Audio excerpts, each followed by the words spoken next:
Okay, this is live now. The Anti-Defamation League has started viewing what it is that we're presenting today and what it is that we're saying today. And hopefully we will not trip any of those wires today. But we do want to have an important discussion about anti-Semitism and some of the recent studies that have come out related to anti-Semitism on the rise. And so Jason is going to join me again today for another engaging and exciting show.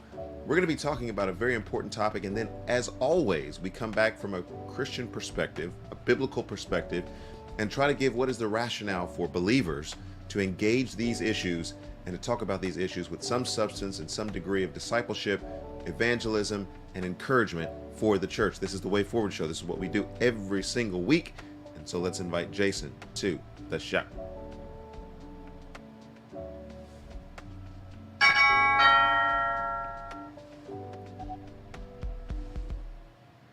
He here. Good morning, sir. Hey, what's up, my man? Let's see, I gotta turn you up. Gotta turn you up in my headphones. You're kind of quiet this morning. Yeah, or you can keep that music, down a little bit. Hold on. Hang on.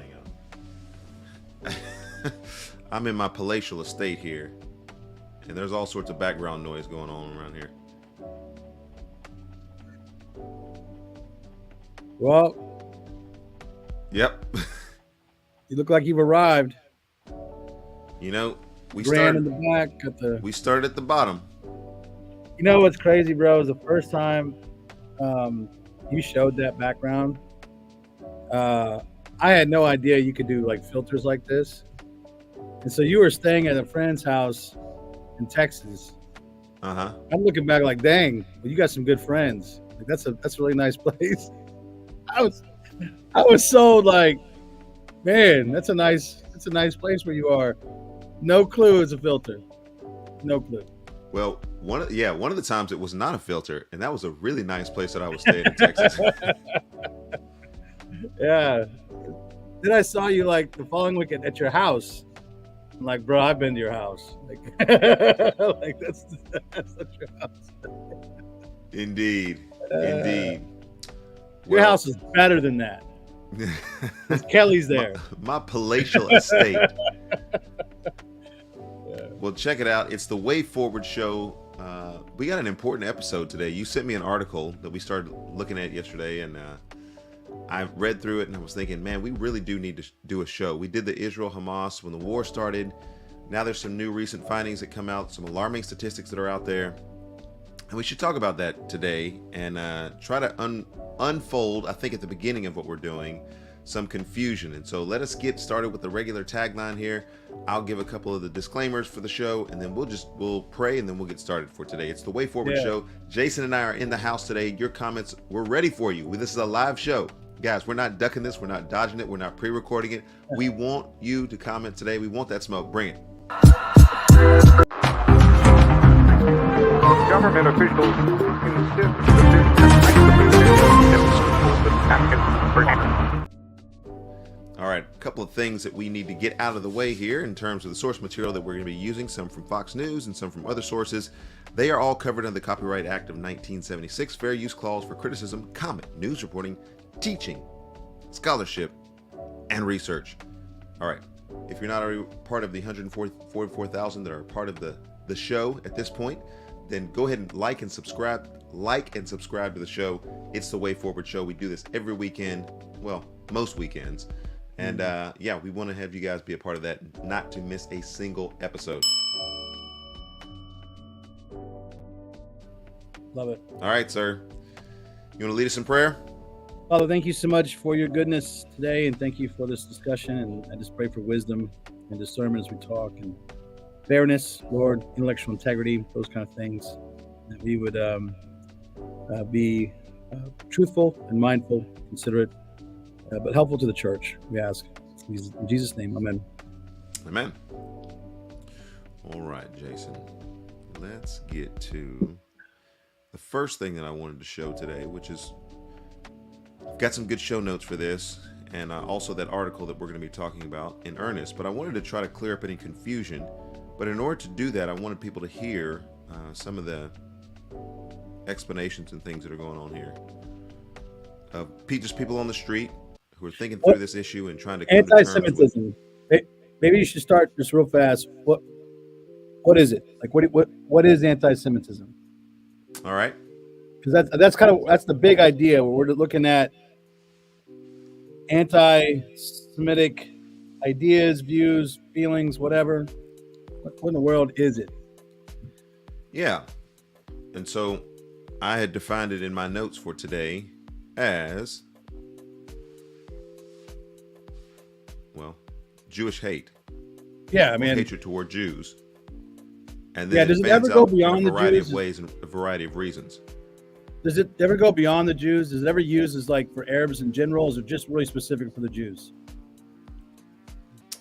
All the sources that I was looking at, it was pretty specific to the Jews. All right. So when we say anti-Semitism, we're not necessarily talking about just Arabs in general. We're talking specifically the Jewish people. That there's a loathing or a hatred of, or I don't know. It's a pretty strong feeling of dislike towards the Jews, right? I mean, those are words that we use to describe anti-Semitic feelings. Yes. Because I don't want to deal with extremism or just. I think it's if when we're talking about anti-Semitism, we're talking about a hatred or a severe dislike for Jewish people, and like you said, for a variety of reasons, for a variety of things going on. But that's the gist of what we're dealing with. Right. Okay. All right. We're on the same page, because that's what I was hearing when I heard. I'm reading and I'm looking at things. I'm like, because one of my big questions, I'm hoping that we answer this to some degree, is what is the world's fascination with hating Jews? Okay. We can get to that later. Dive into that. Yeah, we got to dive into that, because this is an ongoing thing, and this is years. This has been going on. I think you can go back to Exodus when people started hating Jews, right? I mean, so I'm just curious. What, and maybe this is where, shall I say it, our dispensational friends should come in. Well, we don't need to beat up the dispensationalists just yet. I'm just playing. Right. We'll get around to that. Okay. We'll get around to that. So this is just people on the street, and they're talking about their perception of and their perspective of hate that is directed toward Jews, and then how that hate looks. And I'm going to make some comments a little bit later, and I'm glad that you guys are tuning in today, and this is a live show, and that people are engaging this show. But I'm going to make some comments and some parallels today that I think are important from the man on the street. So, Jason, at any time, if there's a comment that is made on this, if you want to stop it and you want to reply to the remark, this is not scholarly report. This is just, hey, as you're walking down the street, somebody asks you about anti-Semitism and your perception of it. It's interesting to see the variety of responses. And I think this is in DC. So here we go. Yep.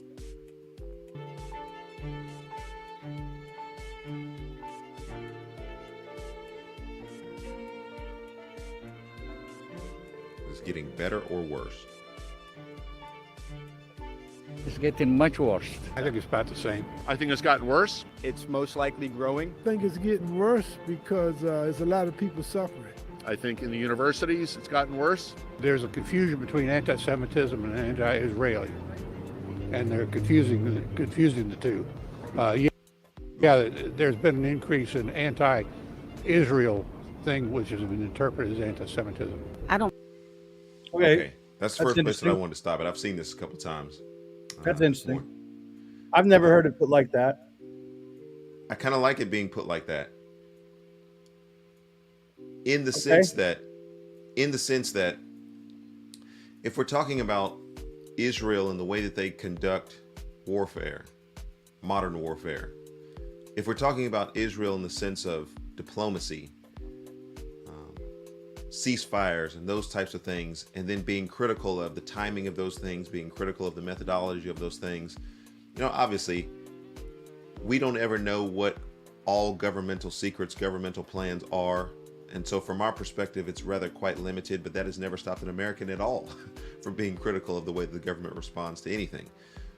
So that being said, if we're calling anti-Semitism the same thing as anti-Israeli operation, whether it be governmental operation, whether it be foreign diplomacy, if we're calling that anti-Semitism, I think there's a confusion about the two of those things that I think that gentleman who was happily wearing his Redskins hat brought out.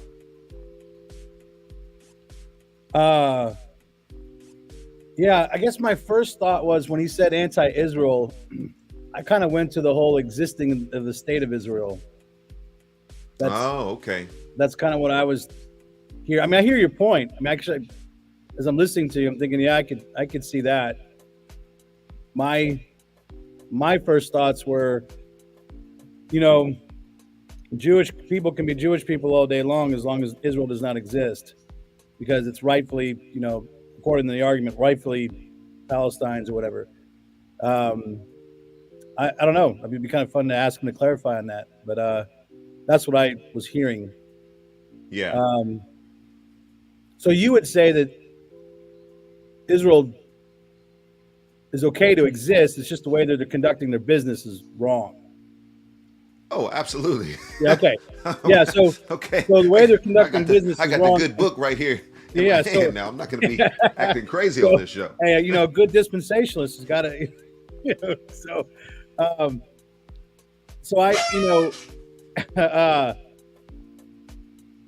So you're saying that anti-Semitism, this hatred for how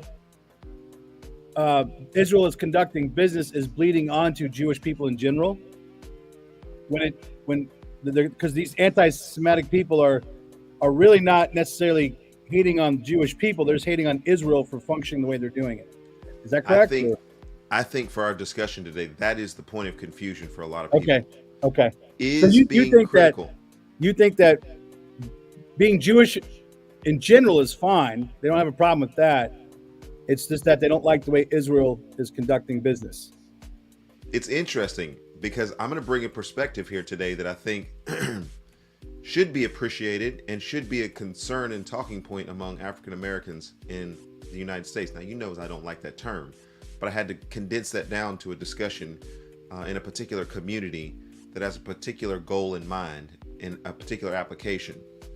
And on one hand, I would make this statement loud and clear because of some of the things that I'm going to be showing later on today. If you're a black person, how could you ever be anti-Semitic? And then the statement, on the other hand, if you're a black person in a certain community, you should definitely be concerned about Jewish-black relations in America. Now, how do you make both of those statements? I think that there is, in the nature of the general category of hate, those that, and if you look at the greatest example of anti-Semitism in the world, the Holocaust. We are not Holocaust deniers on this show. No. That is the supreme example of what it means to hate Jews, to the point where the application of that means the extermination of the Jews, and your ideology and your maniacal framework and mindset is geared toward the elimination of Jews. And because of that, there have been Jews, Catholics, blacks, other people that were considered to be inferior by certain races or certain ideologies that have lumped them all in the same category. And so some things that have been experienced by the Jews have been experienced by Black Americans, Catholics, other groups that are in America. And so for that, Jason, I wanted to just present that as saying, I think we can understand that there's more than just not liking somebody or not preferring somebody. There's this level of hate that says, I need to eliminate your existence. I need to minimize your existence.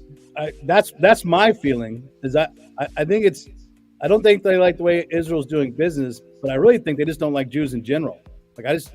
I think they think their anti-Semitism exposes a deep hatred for a group of people who could probably interpret it as, I was in college once and I heard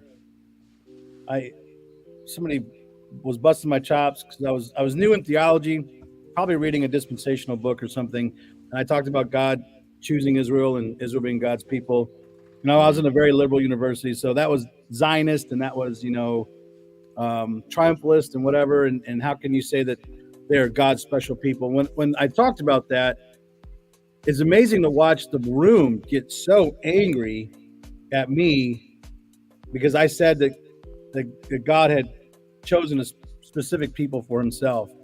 How can you give them that divine privilege, right? That was kind of how, and so I wonder if that is something that's echoed throughout the world. Everyone's looking at, why would you of all people be God's people, or that kind of thing, and so there's just kind of this hatred that stirs up there, of course, and then there's a demonic element to that, but that's how I'm kind of hearing things and seeing things. I totally agree.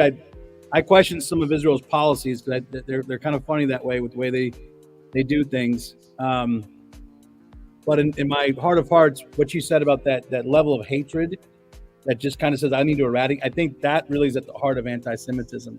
Yeah. And it's scary that it's growing. It's, again, like, that's to me what is scary as all get out. Yeah. Let's watch some more of this. We've gone through this, and here it is again. Thing which has been interpreted as anti-Semitism. I don't believe in that. I think everybody should be treated equally.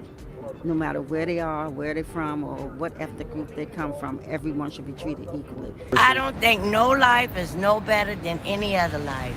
There's no middle ground anymore, and that's just sad. I feel like the swing has gotten deeper and further, and it's just gotten much worse. For me personally, in my day-to-day, it's not something that is necessarily affecting me, but of course, I watch the news, I see things on social media that of course is scary to see. So yeah, in terms of that, it's a little bit more heightened than I think of recent, for sure. Racism. All right. I want to deal with a couple of those comments. These are just people out on the street. This is not like, I don't know how much time they had to actually think about the question before they were interviewed. But the notion that one person said, I don't think it's any worse than it has always been. That's an interesting response. That was earlier on in the video. What are your thoughts about that, Jason? I think it's gone in waves, hasn't it? History has shown these kind of waves where Jews have been persecuted, exiled, hated, and then it culminated recently in our modern era, I guess, with Hitler and the extermination, this kind of massive project to eliminate the Jews from the earth. And then that, swelled down a little bit, but now it's rising back up again, and it just keeps coming. It just keeps coming in waves. I think that's history is pretty clear on that this particular group of people have had it handed to them in periods of history where they've suffered greatly. Again, I'm not excusing, when I hear that, I'm not excusing certain behaviors or ideas or things like that, because when I sit down with Jewish friends and I talk about the Lord, or I talk about anything, I get some really funny responses. I'm like, really? But nothing that warrants the hatred they get. Nothing that warrants that. Okay. And folks, drop your comments in the comment section as well as you engage in this discussion. We're trying to just kind of ferret out some of the predominant thinking that's out there and just try to come to some terms about what we're saying is hatred, what we're saying is responses to political things that are going on. There's the last comment before this lady is on the screen. The young man was saying that it's not something that really affects me. And so knowing that it's out there is one thing, being affected by it is another thing. And I think, Jason, not only this issue, but other issues tend to fall in that category. If it's something that impacts you, then they have a heightened vigilance toward it. If it's something that doesn't impact you, or maybe, I don't know how many Jewish friends he has or what context he finds himself in, then the perception of the danger is somewhat more limited. Is that probably an understandable response? Well, he doesn't have a lot of skin in that game, I think. You get around the Jewish community, and this has been something they've been talking about for a long time. This has been growing.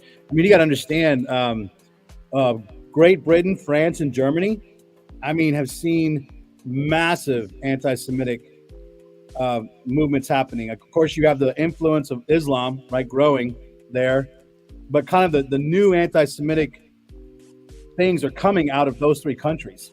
Mm-hmm. And it's growing. And so the Jews in those three countries are feeling this hatred on a day-to-day basis.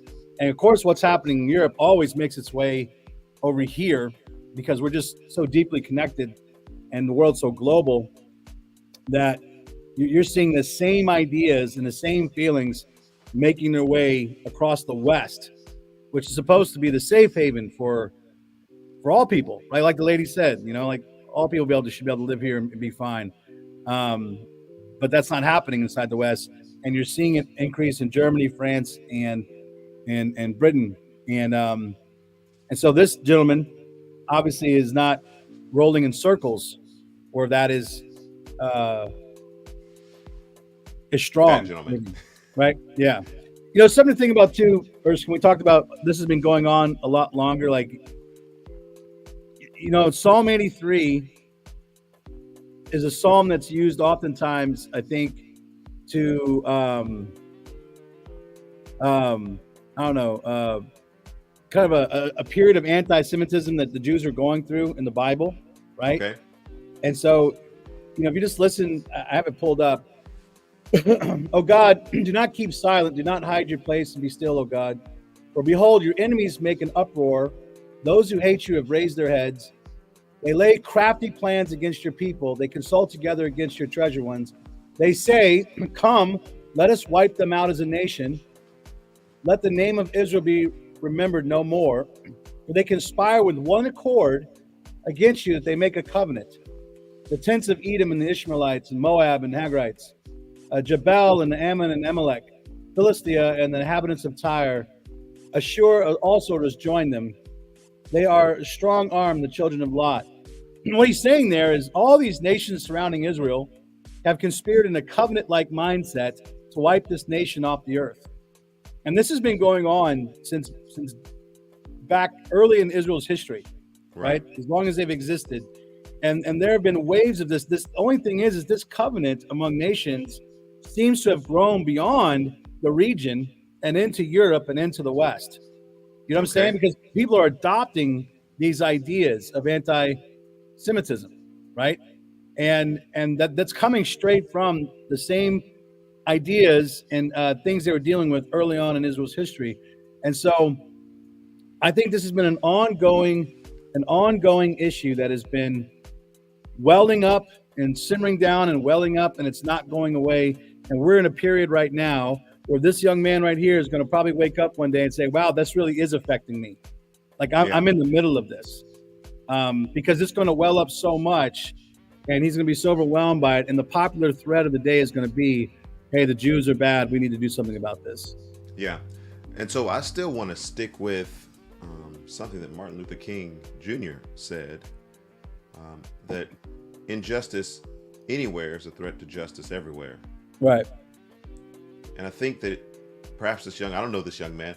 Maybe I'll meet this young man. I don't know where this young man is. He's somewhere in DC. But perhaps he'll think through the implications of the fact that if there's something that's happening to the Jews that doesn't necessarily at that moment impact him, to Jewish people, then he should be vigilant about that. Right? He should be aware of those kind of things. He should be, I don't know if he's a person of prayer, but he should be engaged in the issue. And yet, I find that a lot of times we default to, there are just so many issues and so many things that are negative out there. We just want to range in the positive, and we just want to kind of be on a surface level. When we see things, we want to condemn things, and we want to quickly just kind of move through the issue. And there's a sense in which I think we need to sit in the historical context like you're talking about, Jason, and say, well, why is it that someone would make a statement about God's blessing of Jewish people, God's blessing of the Jews, and then theologically we would make maybe another point of saying, of all Israel being saved, what does that mean to be the people of God that are blessed by God? And I think we'll get there probably by the end of the show. Yeah. Maybe a few well, more. I think also some of the things they're seeing is, I mean, you say they're blessed by God, and then some people obviously just hate the mere fact of that. Like, how could God bless 8 people, right? They hate that idea. Or But then how you could see, God do anything? yeah, right. And then you see, though, like this, there are inconsistencies. The very God who has blessed them is the very God they reject. Well, that doesn't make any sense, right? And they don't just sometimes reject him a little; they reject him a lot. Mm-hmm. So you see that inconsistency, and you're like, that argument doesn't make a bit of sense, right?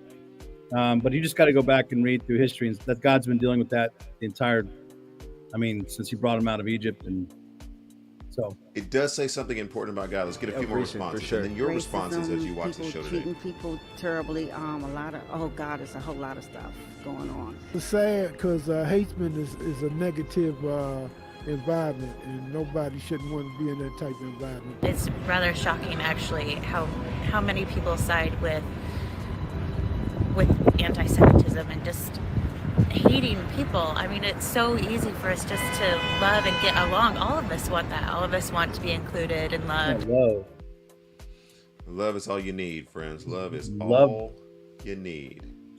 So easy to love you. It's so easy to love me. It's so easy to love me. I don't know why anybody would hate. I don't know why anybody would not like me. I'm very lovable.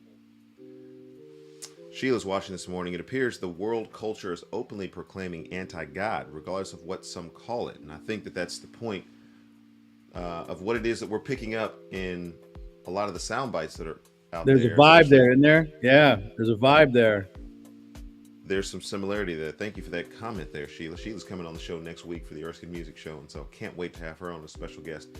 But as we continue in this episode, your comments are welcome. Sheila, make some more comments. Other people joining the discussion that we're having today. I wanted to get to the article that you were talking about, Jason, that you sent me. And let's think through this for a few minutes in terms of the statistical increase in violence that is taking place here. In this study that finds that 42% of Americans admit to having friends, family who either dislike Jews or support Hamas. Okay, just for clarification, is that the same thing? It is not. So supporting, you could still like Jews and still support Hamas? Where'd this thing go?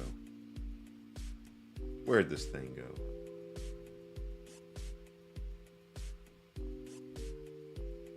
Let me see if I can.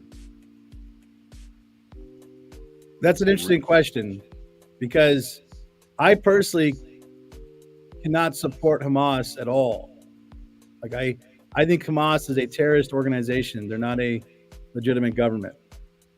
I can support Palestinian people and understand where they're coming from and see how we can work out peace in that region, but I don't think Hamas is supportable, in my opinion. Yeah.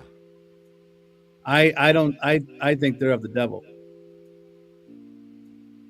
Yes. And I say that because of Let me say that more strongly. Yes, I totally agree with what it is you're saying. Yeah. I can't find this article anymore. Their tactics and the way of doing it. And again, we have been critical of the way Israel has handled ceasefires and their policies inside of Gaza. And we have said that, that you give them an inch, they take a mile, that this has kind of been festering for a while because of the way that they have, handled this situation. So we have openly said we've got concerns with the way Israel does policy, right?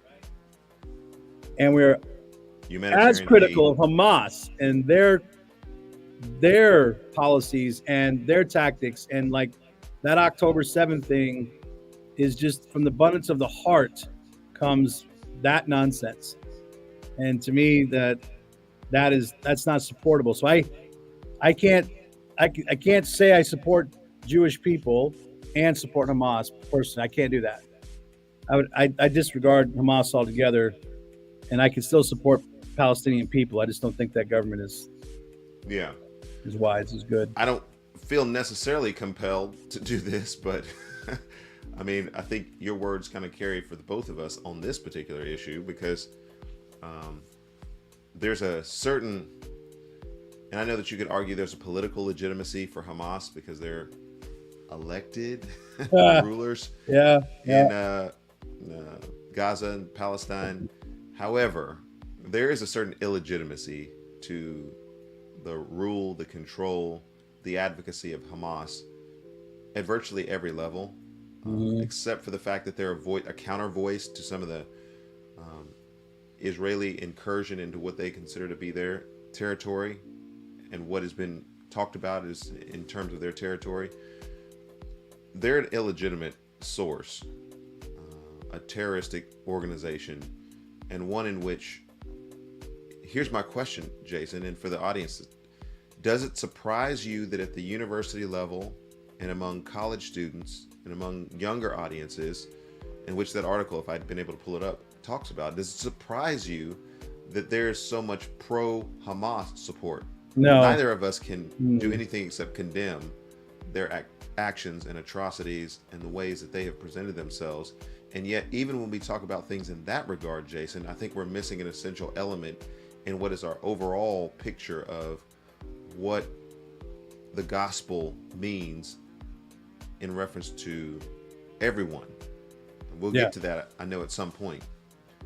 No, is it surprising that there's so many young people who are making the mental assent to being able to not just support Palestinian causes or humanitarian aid or those kind of things, but actively support Hamas? Yeah, I think it fits right with the cultural Marxist stuff that's being taught in the university. Talk to us more about that. It's what we've been seeing in the whole woke culture type stuff. It's all flowing out of the universities. And their anti-Semitism is in line with Marxism and cultural Marxism and all that. It's part of the playbook, and that ideology lends itself to hate regardless. So pick your people. You got to hate somebody to want to hate somebody. Dismantle. And usually you hate people in power. You hate people who are, what will they? The cultural Marxists hate the white middle class male. Yep. He's the hegemony. Yeah, he's the one who is suppressing everybody. The white devils, right? Well, you can put the Jewish people right up there, and they'll make the argument. You'll hear they'll make the argument that these Jewish people own everything. They run everything. Their hands are in everything. They're making all these policies. They're essentially the white devil is what's being taught or told. And so, the culturalist Marxist is going to look at the Jews like he looks at the white middle class male, and that doesn't surprise me one bit that's coming out of the universities today, because that's just the nonsense that's being pushed as education, and it's going to flow into our educational systems because they're sending people out. What is it that they talk about? The cloth, the robe, the education, the justices, and the church, right? If you can infiltrate those three things, you can turn pretty much society upside down. And so they're going to send this nonsense to the educational systems, public schools, and that stuff. Yep. And inside of our courts, you'll start seeing this nonsense being acceptable. And then, of course, you have churches even that are embracing this idea and they're following it. And that doesn't surprise me at all. And it's really, I lament it, because there's some fine universities out there who can do some fine things, but they've adopted an ideology that's just going to divide people and spread this nonsense. Okay, so we got young people who are jumping on the bandwagon for Hamas, maybe deeply influenced by the Marxist agenda of today. Yep. I want to talk a little bit about the political sphere in which some of these things exist, because you have both Democrats and Republicans and Democrats who have made statements both in favor of Israel and against Israel in some surprising ways. I actually went back to, 2018, 2019, somewhere around in there, where President Trump was at Mar-a-Lago with Kanye or Ye. And as you well know, when he's off of his medication or whatever's going on with Ye, he makes some very anti-Semitic statements and has been known to do that. And, some of the people that Trump has been, seen around, supported by, in cahoots with, if you will, have been anti-Semitic in their rhetoric. That's been an interesting thing to see. But you know, both in the Biden administration and some of the key Republicans have been staunchly in support of Israel, have been on the ground, have been forthright, have been, you know, just overwhelmingly in support of Israel. Is some of the young people's animus toward Israel fueled by maybe an anti-government stance? I mean, is that part of Marxism as well?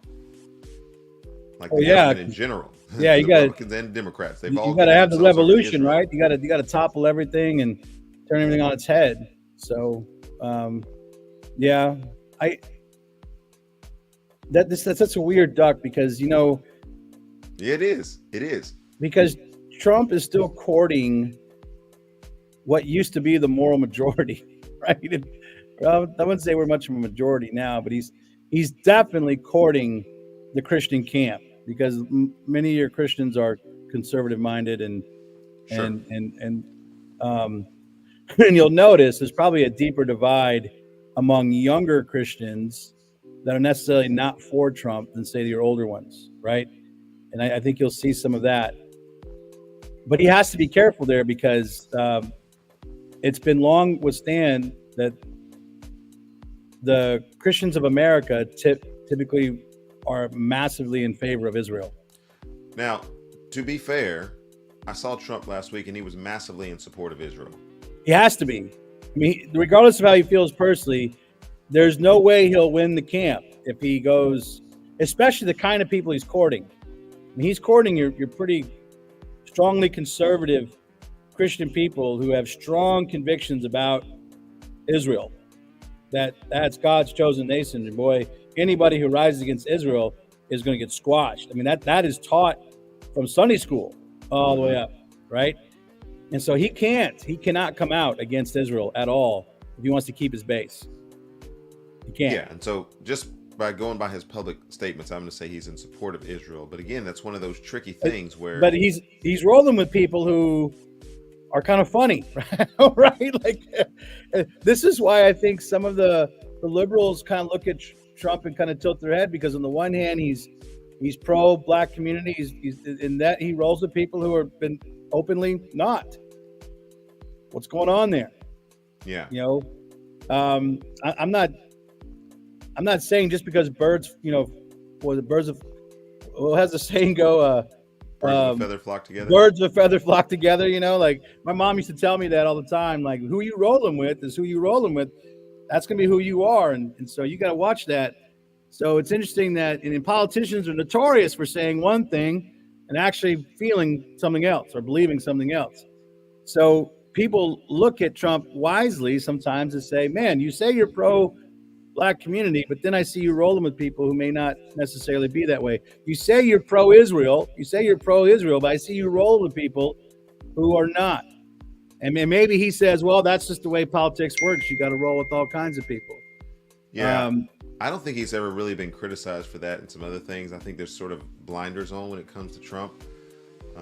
And we can get into that a little bit later. But you mentioned something that I wanted to bring into the discussion because I think this is an important key.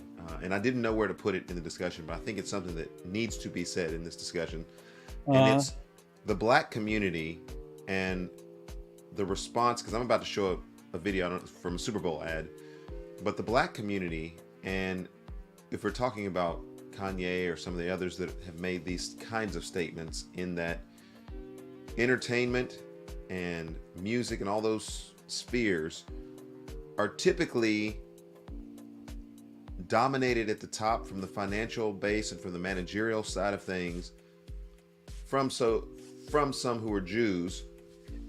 Have you heard Dave Chappelle on this? I'm trying to avoid getting. I wish you could show his clip. I mean, it's too vulgar, but yeah. We do it on this show. It's still a family show. He says some things. He's like, listen, I don't want to. Yeah, I like Jewish people, but I went to Hollywood. And there's a lot of them. You know, right? Yeah. Hey, folks, we're trying to do the best we possibly can to not get ourselves in trouble. And he's trying to get us in trouble, this guy down here.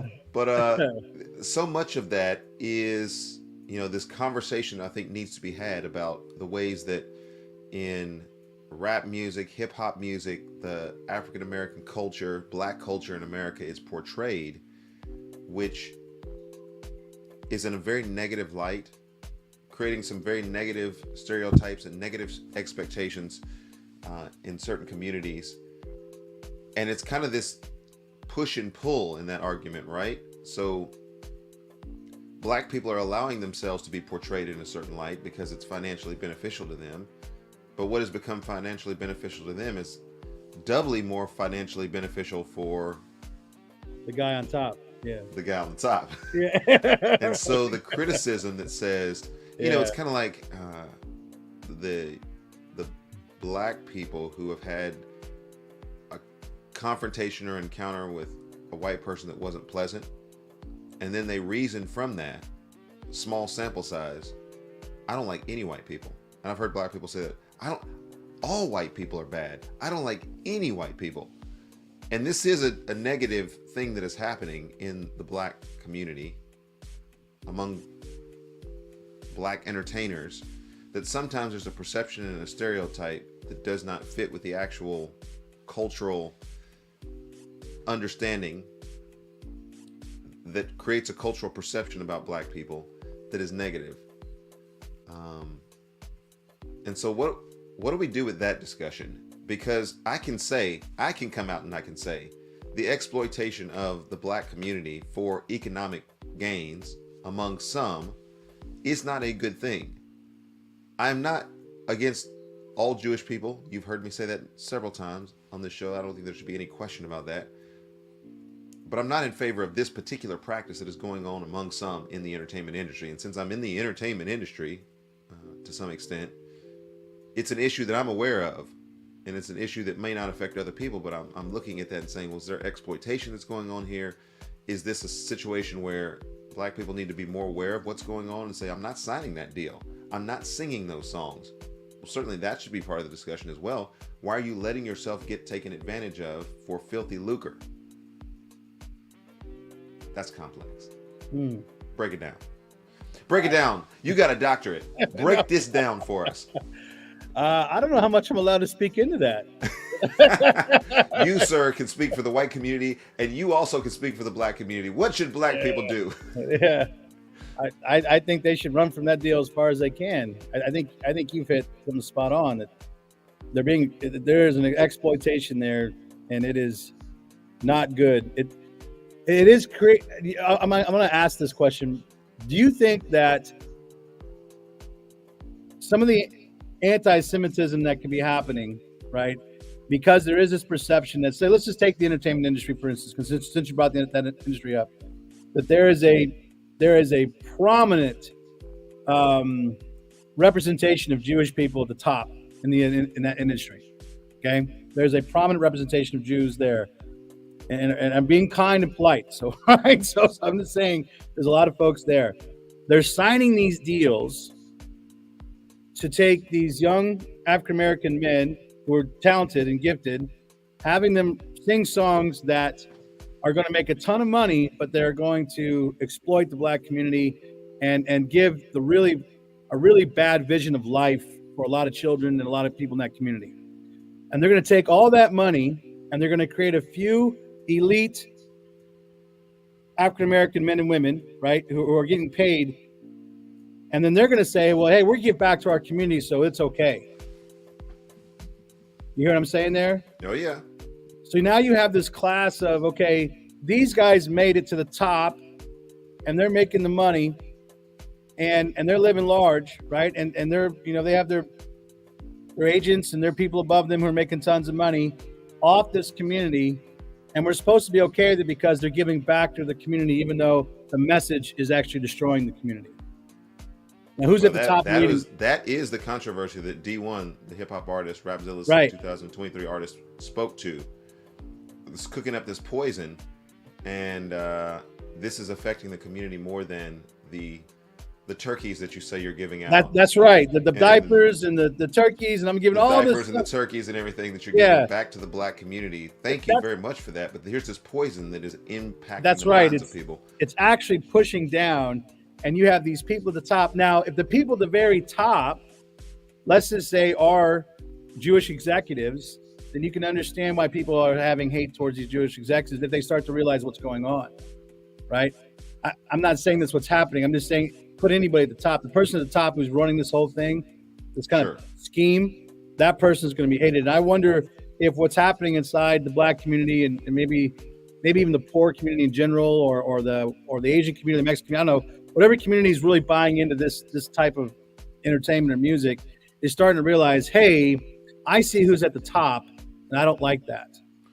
Which is why you're starting to see more maybe African-American men or women who are starting to take lead roles, like as producers and engineers, and I'm not getting the language right. I'm not, somebody who's actually making the deals themselves. They're in charge of it. You know what I'm saying?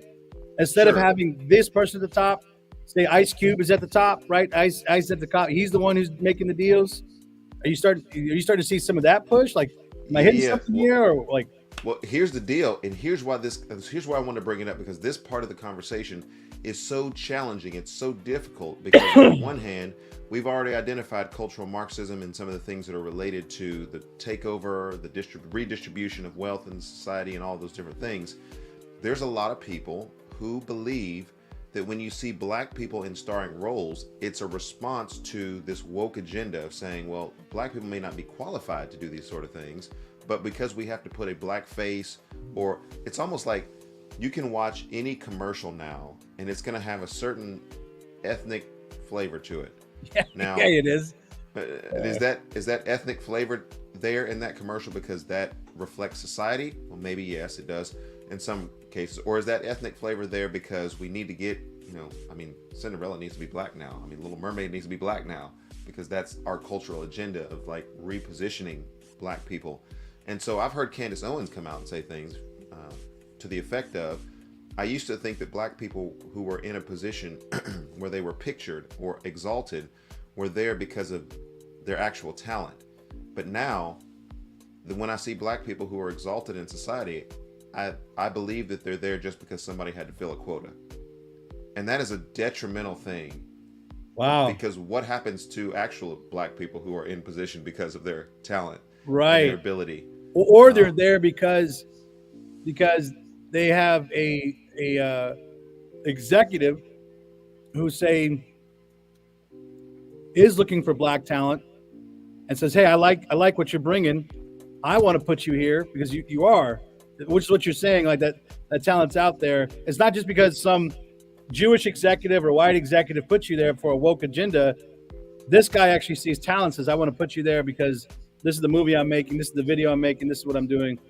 And so now instead I'm looking at it saying, well, no, you're only there because of this woke agenda. Erskine, I think, man, not to get off on a side rant here, but I actually think you touched on something that's worth the show in itself, is the perception of Black men and women, children inside of media, the detrimental look at that, saying that this is all woke driven, this isn't talent driven. Has this been a byproduct of the liberal agenda? Is this, because now you got questions stirring in my head, like, is this been the product? Okay, so you're pushing the show within the show, folks. Yeah, you're pushing comments in. You're pushing this kind of diversity thing. You're pushing it so hard, and you're tearing down all these boundaries, and you're saying, hey, this has to happen because this is what's right according to your own morality, your own terms. And then the product is that when people actually watch it, they're just saying, well, you're just there because you're part of that whole woke thing, not because you're actually talented and deserve the credit. That to me is horribly fascinating. That's horribly fascinating in some ways, because I'm thinking, what a turn. If that's actually the case, like, what a turn. Like, what? Well, you couldn't see that coming, could you? Yeah. That's crazy. I mentioned that, and let me be clear about this. Let me make sure that I say this for public record, because I want to make sure that I also highlight people like Russell Simmons, who'll be the first people to say that among the gatekeepers who had to finance things and allow some of these Black entrepreneurs to get started at the level that they are, there had to be a lot of Jewish support behind them to be able to do those things. And we can talk about this in another show at another time. But I'm simply saying that one of the byproducts of this larger discussion about Marxism is it turns in on itself. If you know anything about me, you know that I like to listen to a lot of Thomas Sowell. And Thomas Sowell was saying things back in the 80s, 70s and 80s, the 60s even, about understanding that there was a certain dignity to the roles and responsibilities that were given to people because of the roles, responsibilities, and talent of that position. And so there were well-noted black people who were in levels of government and who were performing their job at a very high level, and whom it was never discussed, or at least it was hardly ever discussed, that they were black and that they were doing those things. I think sometimes because of the Marxist agenda, to identify somebody as black and competent is as much of a detriment as it is to not allow. So there's two extremes. You don't allow black people to be involved in it because you have a certain perception, but then when you allow black people to be a part of it, constantly highlighting the fact that, look, they're black. Look, they're black. Like black people couldn't do this, or that you needed to draw attention to yourself. Yeah, like that right Thomas there. Sowell like, says you're drawing attention to yourself as the white person who is saying, look, I have a black person who's doing this, or look, it's unnecessary. They're just doing the job. They're and they're just doing doing it well. their, And I think that we've lost perspective on both sides of that. And in some ways, this conversation that we're having dovetails with how we perceive Jews in society. Right. And how the society perceives the relationship, both politically, both socially, of Jewish influence. And so that's the only reason why I brought it in there. And I wasn't quite sure where to put it, but I think putting it in this discussion is helpful to some extent. That would be in a show in itself. I really think we should sit down and talk about this. I see the same thing happen in the LGBT thing, right? You put this gay character in a TV show, you put this gay character on the ad or whatever, and you just highlight the fire out of that. He is as gay as the day is long. Make sure he's gay. Make sure he looks gay. He acts gay. Mm-hmm. Just make sure he is gay. He's so gay that pictures and stuff. That when you watch the TV, like we're burning because it's so right. That turns everything around in our perception of watching. Right. That turns everything around. So that now when I'm watching that, I'm not paying attention to the acting or the story or the talent or whatever it is supposed to be there. I'm now forced to pay attention. Hey, did you catch that he's gay? Did you catch that he's gay? He's doing this. See, look, even gays can do this. See, Jason, even gays can do this. Okay, so now I'm not even looking at what you supposedly hired that person for. Now you're forcing me to look at something that I obviously wouldn't have paid that much attention to, and so now you're not creating a normal where, hey, this has been my biggest argument. If you're gay and you're listening to this, okay, coming from one conservative Christian who's not, embracing your lifestyle or your policies or anything like that, if you would just be normal and just act normal and do your thing, this you would win the day in a heartbeat, because nobody really cares to that degree, and you would just be completely fine. The fact that you're doing this flagrant in your face, the same thing they're doing with the black community and all this, is making us pay attention to things that we normally be like, hey, I'd be actually looking at your talents and your gifts and your, versus now I'm forced to look at this. To bring it back to the Jewish thing, I don't know if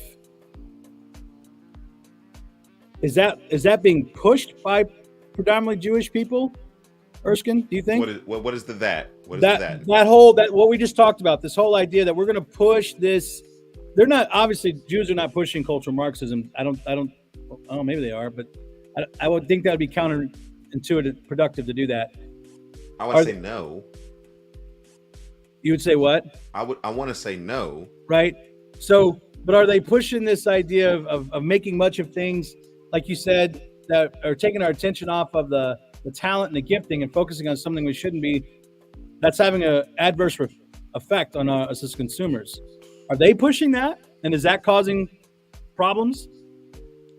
Well, the higher ups in the entertainment industry who have a dominant kind of Jewish representation, not all of them, but is that being pushed as a whole, or are we missing something somewhere? Because that I to think me we are missing something somewhere. I think that would be somewhere, counterintuitive. I think it just wouldn't work for them. And I think that maybe we haven't got past the first point of my outline in this. Is there's a confusion there, because when someone hears Israel, are they making that synonymous with Jewish? And then from a socioeconomic standpoint, what is our perception of Jews in upper levels of society and among the financial base? I think all of those things get strangely convoluted, as we talked about in the political sphere, because there's a lot of money flowing through both the Democrats and the Republicans. And sometimes the cultural and political agendas get interwoven into one another, so that it's hard to discern who's doing what to who in this. Yeah. And I think that, obviously before we close out, we're going to have to go to the spiritual side of that and then make sense of all of that through the spiritual lens of there's hatred in the world, and Satan definitely wants to foster those kind of relationships. There's an anti-God sentiment that is taking place in the world, and Satan definitely is behind all of that. And so as Christians who definitely have a vested interest to a very large degree in what happens with the Jewish people, in reference to the gospel, how do we respond to the things that are going on there? And I think we kind of got on the sidebar conversation, but really quickly, did you see the Super Bowl ad that was the one that the New England Patriots sponsored? Yes, I think so. Okay. Did you like it? Not like it? Remind me of which one it is. Well, let's just watch this video. There's a first ever ad this year targeting anti-Semitism. It's sponsored by New England Patriots owner Robert Kraft and his foundation to combat anti-Semitism. The commercial features Dr. Clarence B. Jones, who helped draft Dr. Martin Luther King's I Have a Dream speech. Kraft recently phoned Jones to let him know he'd be in the commercial. And what we're going to do together after this ad is build bridges to get more love and subdue the hate that's going on. In response, Jones said the civil rights movement and passage of civil rights legislation would not have happened without the support of Jewish Americans. Folks, with anti-Semitism now reaching unprecedented levels right here in the United States, an ad like this is timely and needed. Will it do any good? Yes, if it encourages people to speak out and resist hate against people of all faiths and colors. Jones says silence is not an option. He's right.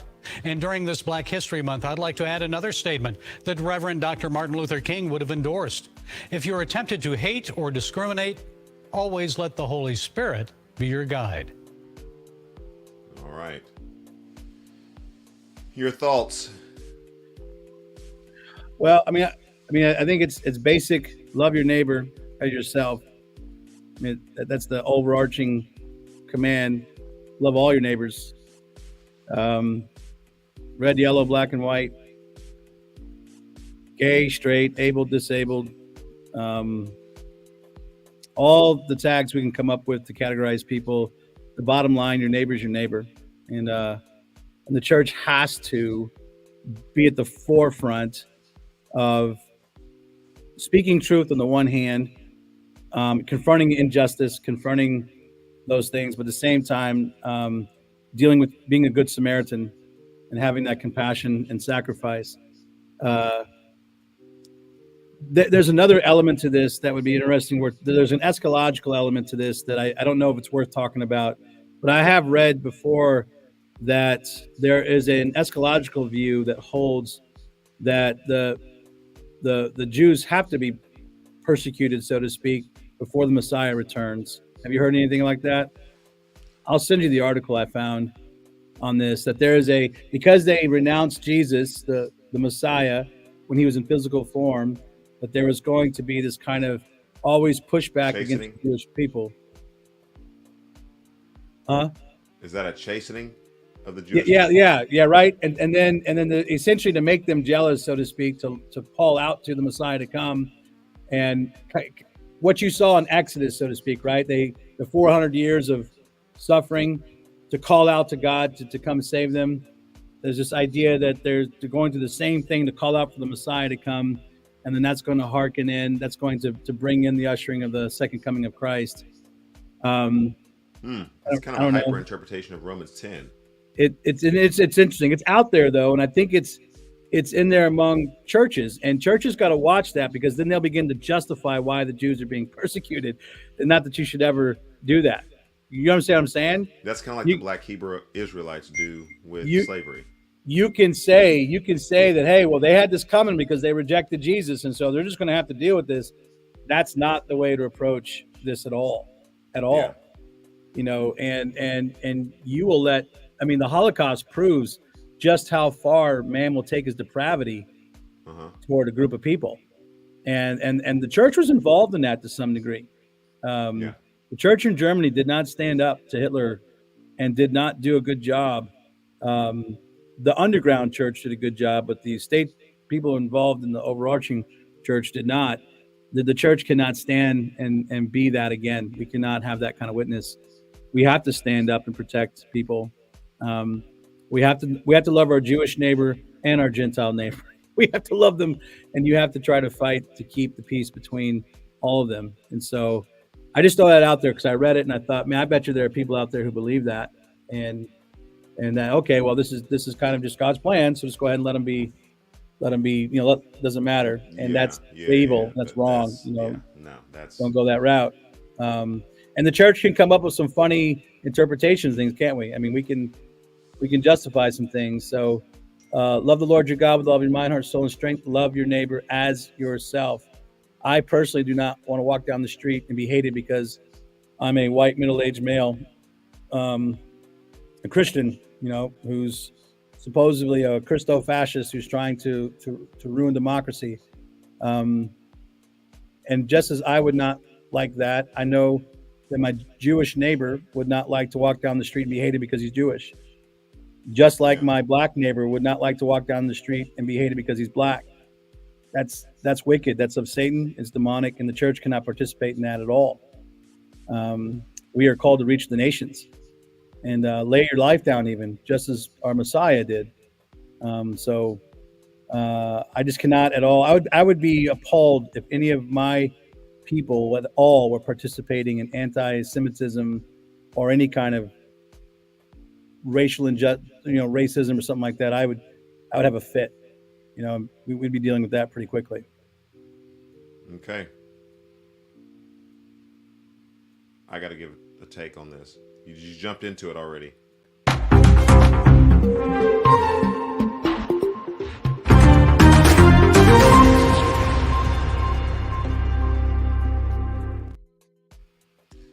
Well, I like Jason.